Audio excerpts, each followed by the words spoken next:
Hello and welcome back to educational wisdom. मेरा नाम है तुशाम काजी और आज हम महा टीईटी एग्जाम के 2019 क्वेश्चन पेपर के इंग्लिश लैंग्वेज के क्वेश्चन सॉल्यूशंस देखने वाले हैं। तो चलिए शुरू करते हैं। इंग्लिश क्वेश्चंस इस पेपर में शुरू होते हैं क्वेश्चन नंबर 31 से। क्वेश्चन पढ़ूंगा मैं। Which one of the following pairs is not correctly matched as one word substitution for the given phrase.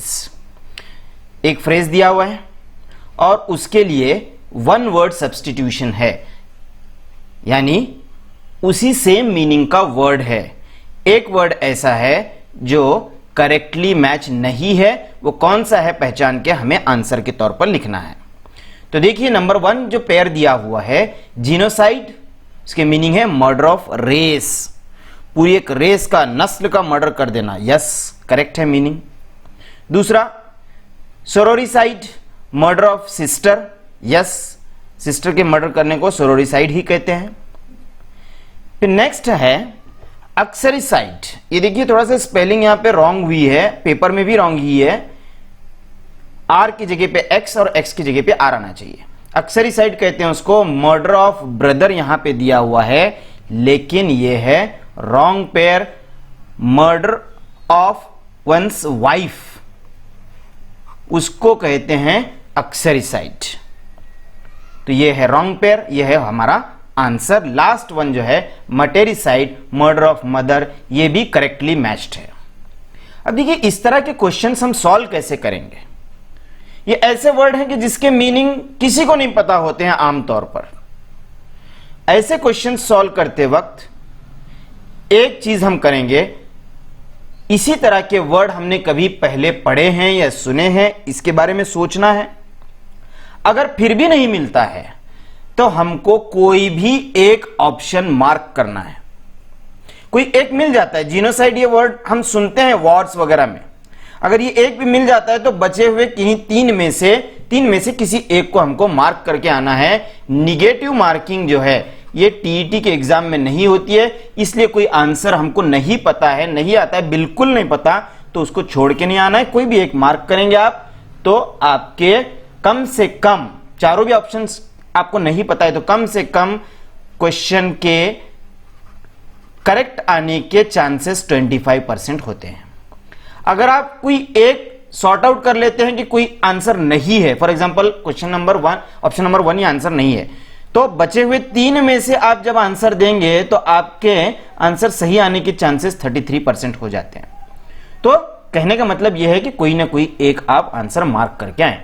Next question 32, the young one of a cat is kitten, the young one of frog is called dash.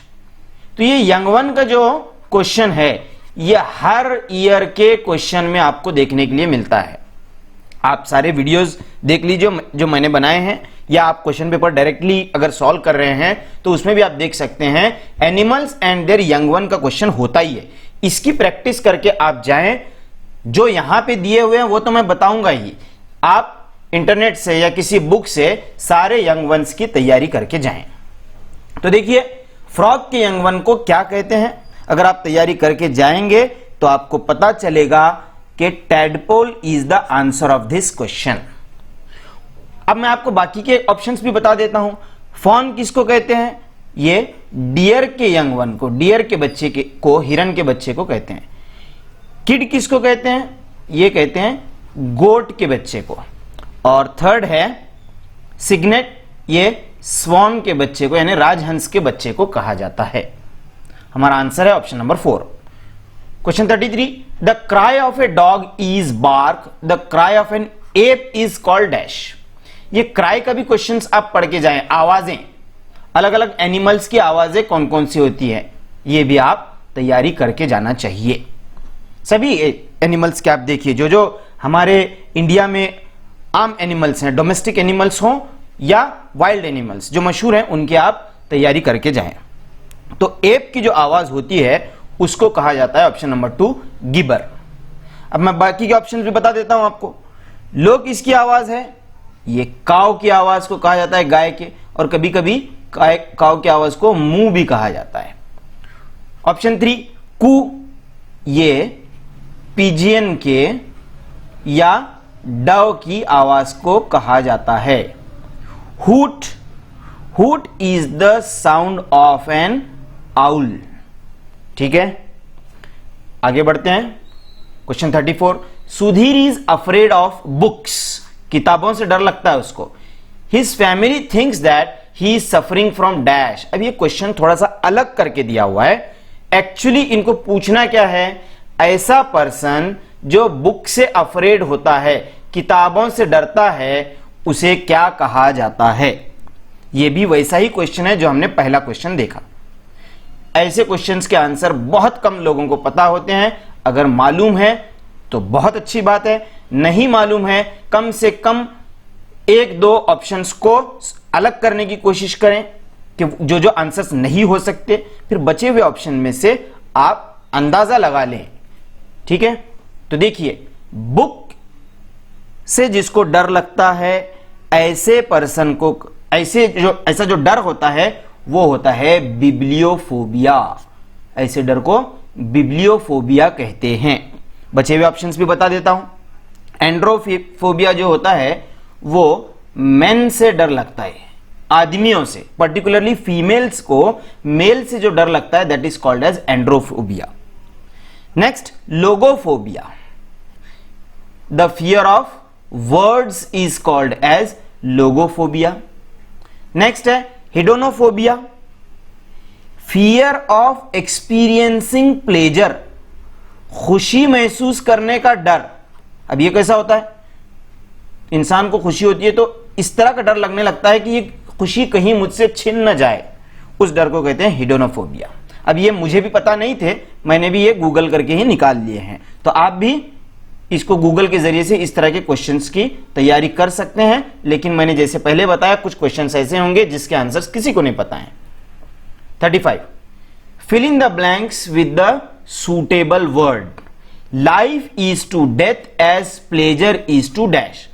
यहां पे life की death के साथ जो relation है वही relation pleasure की और हमारे आंसर की होना चाहिए। क्या है लाइफ और डेथ का? दोनों अपोजिट हैं। उसी तरह से प्लेजर, खुशी का जो अपोजिट होगा, दैट विल बी पेन, दर्द और तकलीफ। इन दोनों मायने में होता है, इसलिए option number 2 is the answer of our question. ये सफरिंग के तो मायने पता है, मुश्किलात, तकलीफात होना, पॉवर्टी, गरीबी, एंगिश भी कहते हैं तकलीफ को। आगे बढ़ते हैं। Question 36, choose the correct meaning of the underlined idiom in the sentence. एक ईडियम दिया हुआ है सेंटेंस में, उसके मीनिंग हमको पहचानना है। We should guard against our green eyed friends. Green eyed friends को या ग्रीन आइड पर्सन किसको कहा जाता है वो हमको पहचानना है। अब अगर आपको पता है मीनिंग तो बहुत अच्छी बात है, नहीं पता है तो मैंने कुछ क्वेश्चंस में आपको बताया था कि अंदाजा लगाना है। वो अंदाजा देखिए कैसे लगाया जा सकता है, मैं इसमें बताता हूं आपको। ग्रीन आइड के मीनिंग क्या होंगे, पूरे सेंटेंस के मीनिंग समझिए। We should guard against our friends. हमारे दोस्तों के अगेंस्ट हमें अपने आप को बचाना चाहिए, उनसे महफूज रहना चाहिए, उनसे बच के रहना चाहिए। कैसे फ्रेंड्स से? ग्रीन आइड फ्रेंड्स से बच के रहना चाहिए। अब ये ग्रीन आइड के मीनिंग क्या हो सकते हैं? ऐसे बच के रहना, किससे बच के रहते हैं हम? ऐसे पीपल से जिनसे हमें धोखा हो, जिसमें बैड क्वालिटीज हो। तो ग्रीन आइड के मीनिंग जो होंगे वो बैड क्वालिटी वाले ही होंगे। रिच, ये कोई बैड क्वालिटी है नहीं, अमीर दोस्तों से बच के रहना ये नहीं हो सकता। ऑप्शन 3 पे आता हूं डायरेक्ट, हैंडसम दोस्तों से बच के रहना, हैंडसम भी ये कोई बैड क्वालिटी है नहीं, ये भी आंसर नहीं हो सकता। एंथुजियास्टिक मींस जोश से भरपूर, ये भी कोई बैड क्वालिटी नहीं है। जीलस, जो जलने वाले लोग हैं, ऐसे लोगों से बच के, ऐसे दोस्त से बच के रहना चाहिए। यस, ये है बैड क्वालिटी, ये होगा आंसर। तो इस तरह से हमको अंदाजा कभी कभी हम सही से लगा भी सकते हैं अगर ज्यादा उस पर गौर करेंगे तो। Question 37, choose the most suitable verb phrase of for the sentence. While giving evidence in the court, she dash। अब इसके भी माने देखिए, हमको अंदाजा ही लगाना है। एविडेंस देते वक्त, सबूत देते वक्त, या हम ऐसे समझ सकते हैं गवाही देते वक्त कोर्ट में, she dash, वो डैश हुई, क्या हुई? Broke up, broke down with, broke with, broke down. अब देखिए इसमें से कौन से माने होंगे, यहां पे हमको थोड़ा सा सेंस होना चाहिए कि मीनिंग किस डायरेक्शन में जा रहे हैं। ब्रोकअप के मीनिंग होंगे यहां पर वो रो पड़ी, अपने आप पे कंट्रोल नहीं कर पाई गवाही देते वक्त, तो इस मीनिंग में कौन सा फ्रेज आता है। ब्रोकअप के जो ओरिजिनल मीनिंग होंगे वो होंगे तोड़ देना, किसी रिश्ते को तोड़ देना, टूट जाना, इस तरह के मीनिंग, तो ये नहीं हो सकता। ब्रोक डाउन के मीनिंग हो जाते हैं इमोशनली ब्रेकडाउन हो जाना, यानी रोना, ये उसके मीनिंग होंगे। अब यहां पे है विथ, हमको यही मीनिंग चाहिए, लेकिन आगे भी देख लेते हैं। ब्रोक विथ से टूट जाना, किसी चीज की वजह से टूट गया तो ये इस्तेमाल होगा, नहीं हमको ये नहीं चाहिए। ब्रोक डाउन रोना। अब ये दो हमको ऑप्शन मिल गए, ऑप्शन 2 एंड ऑप्शन 4, कौन सा ऑप्शन आंसर होगा। ये देखिए ब्रोक डाउन विथ, विथ कब आएगा, किस चीज की वजह से वो रोई, अगर वो उसके आगे लिखा हुआ होता तो ये विथ वाला ऑप्शन हम लेते, लेकिन इसके आगे कुछ भी नहीं है, इसलिए option number 4 will be the answer of this question. Question 38, select the combination of numbers so that letters arrange accordingly will form a meaningful word. इस तरह का क्वेश्चन भी कई ईयर्स के पेपर्स में हमने देखा है। क्या करना है, ये जो लेटर्स दिए हुए हैं RUSGA, इनको हमको अरेंज करना है ऐसे कि कोई एक मीनिंगफुल वर्ड बन जाए। फॉर एग्जाम्पल GARUS, ये ऐसे अरेंज करना है, कोई मीनिंगफुल वर्ड बन जाए इंग्लिश का, इससे तो नहीं बनता है। तो कैसे बनाएंगे हम, ज्यादा सोचने की जरूरत नहीं है, ऑप्शन के हिसाब से हम देखेंगे। 1 5 4 2 3 को हम अरेंज करेंगे। ये देखिए 1 पे क्या है R, 5 पे A, 4 पे G, फिर उसके बाद 2 पे, यहां से मैं नंबर ले रहा हूं, 2 पे U और 3 पे S, RAGUS। ये कोई मीनिंगफुल इंग्लिश का वर्ड बनता है क्या, नहीं बनता है। इस तरह से देखेंगे आप, ऑप्शन 2 भी देखेंगे, ऑप्शन 3 भी देखेंगे। ये देखिए ऑप्शन 3 में किस तरह से है, 3 का S, 2 का U, 4 का G, 5 का A और 1 का R। इस तरह से ये बन गया शुगर। तो कौन सा आंसर है, option number 3 is the answer of this question. Question 39, select the one which best expresses the given sentence in passive voice। ये सेंटेंस दिया हुआ है, इसको पैसिव वॉइस हमको करना है। एक्टिव वॉइस और पैसिव वॉइस ये होता है change the voice. Change the voice ये ग्रामर का बहुत ही इंपॉर्टेंट आइटम है, इसको मैंने डिटेल में अपने लेक्चर्स में समझाया हुआ है, इसके वीडियो बनाए हुए हैं जिसकी लिंक डिस्क्रिप्शन में दे रहा हूं, आप वहां से चेंज द वॉइस सीख लीजिए, जरूरी है। Change the voice, change the degree के कम से कम एक एक क्वेश्चन हर पेपर में आते हैं, and one question is also very important, ये हमको पता है। तो ये चेंज द वॉइस किस तरह से करते हैं मैं आपको शॉर्ट में बता देता हूं। पहले ऑब्जेक्ट लिखा जाता है सेंटेंस का, फिर हेल्पिंग वर्ब, फिर सब्जेक्ट, फिर हेल्पिंग वर्ब, फिर उसके बाद आएगा वर्ब का third form means past participle form, फिर बाय एंड एंड में आएगा सब्जेक्ट। तो अब इसको अरेंज करते हैं ऐसे, ये नो है वर्ब, ये आई है सब्जेक्ट, हर है ऑब्जेक्ट। ये किस तरह से पहचानना है सब्जेक्ट वर्ब ऑब्जेक्ट, अगर आपको नहीं पता है तो चेंज द वॉइस की वीडियो में मैंने बता दिया है। अब देखिए ये हर ऑब्जेक्ट को हमको पहले लिखना है, हर ऑब्जेक्ट से सब्जेक्ट की जगह पर आ रहा है, ये सब्जेक्टिव प्रोनाउन शी होता है, हर ये ऑब्जेक्टिव प्रोनाउन है शी। उसके बाद हेल्पिंग वर्ब, शी सिंगुलर है और नो प्रेजेंट टेंस में, इसलिए आएगा शी इज। अब शी इज ऑप्शन में कहां पर है, ऑप्शन 1 एंड ऑप्शन 4। आगे अब क्या लिखना है हमको, वर्ब का third form known, she is known. इसके बाद लिखते हैं आमतौर पर बी, और लास्ट में आएगा सब्जेक्ट, सब्जेक्ट है आई का ऑब्जेक्टिव प्रोनाउन बन जाता है मी। अब यहां पे शी इज नोन बाय मी, वो मेरे जरिए से जानी जाती है, ऐसे मीनिंग होंगे अगर हम बाय लगाते हैं। She is known to me, मैं उसे जानता हूं, इस तरह के उसके मीनिंग होते हैं, मींस वो she is known to me या she is known by me. ये प्रीपोजिशन का भी क्वेश्चन हो सकता है, अगर हम इसको डीपली सोचेंगे तो ऐसी जगह पर आएगा टू, याद रखिए। Option number 4 is the answer of this question. Question 40, choose the one which best expresses the following sentence in indirect speech. Direct indirect भी मैंने अभी बताया आपको, इसके भी क्वेश्चन होते ही हैं। इसका भी लिंक मैं डिस्क्रिप्शन में दे रहा हूं। 4 वीडियो हैं, चारों वीडियो आप पढ़ लीजिए। आपको डायरेक्ट एंड इनडायरेक्ट का कोई क्वेश्चन एग्जाम में आए सॉल्व करने के लिए जरूर आएगा। Are you coming to the party, इसका इनडायरेक्ट हमको करना है। ही सेड टू हर, ये भी मैं भूल गया पढ़ना। अब देखिए कैसे करना है। सबसे पहले लिखेंगे स्पीकर, ये सेंटेंस कौन कह रहा है, ही। इसके बाद रिपोर्टिंग वर्ब, ये क्वेश्चन है इसलिए रिपोर्टिंग वर्ब आएगा आस्क्ड।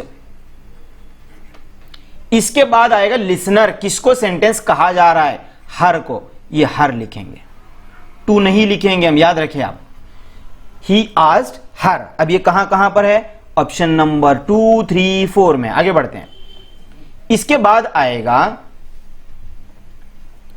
ऐसा वर्ड जो इन दोनों को जोड़ने का काम करेगा, conjunction. He said to her. अब ये क्वेश्चन देखिए, क्वेश्चन है और कैसा क्वेश्चन है, वर्बल क्वेश्चन है। तो ऐसे वर्बल क्वेश्चन जब होते हैं तो जो कंजंक्शन यूज किया जाता है वो होता है वेदर या इफ। ठीक है, तो यहां पे हम लेंगे या तो वेदर या इफ। वेदर लिख देता हूं और इफ भी लिख देता हूं। ये कहां कहां है, ही आस्क्ड हर वेदर या इफ, ऑप्शन नंबर 2 में है और ऑप्शन नंबर 4 में है। यहां पे देखिए 3 में दैट आ गया, इसलिए आंसर नहीं हो सकता। आगे बढ़ते हैं। कंजंक्शन के बाद क्या आएगा, ये सब्जेक्ट, ये हेल्पिंग वर्ब बाद में आएगा, याद रखें। He asked her whether, you का बन जाएगा शी। ये शी के क्यों बनेगा, आप डायरेक्ट इनडायरेक्ट के मैंने जो वीडियो बताए हैं उसमें आप देख लीजिए, आप अच्छी तरह से समझ जाएंगे। तो ही आस्क्ड हर वेदर या इफ शी, ये आर प्रेजेंट टेंस है, इनडायरेक्ट करते वक्त ये बन जाता है was. He asked her whether या इफ शी वॉज, ये कहां कहां है, ऑप्शन नंबर 2 में है, ऑप्शन नंबर 4 में विल है। आगे का आंसर देखने की जरूरत नहीं है, option number 2 is the answer of this question. आपकी मालूमात के लिए बता दूं, आगे आएगा ही asked her whether she was coming to the party और लास्ट में आएगा फुल स्टॉप।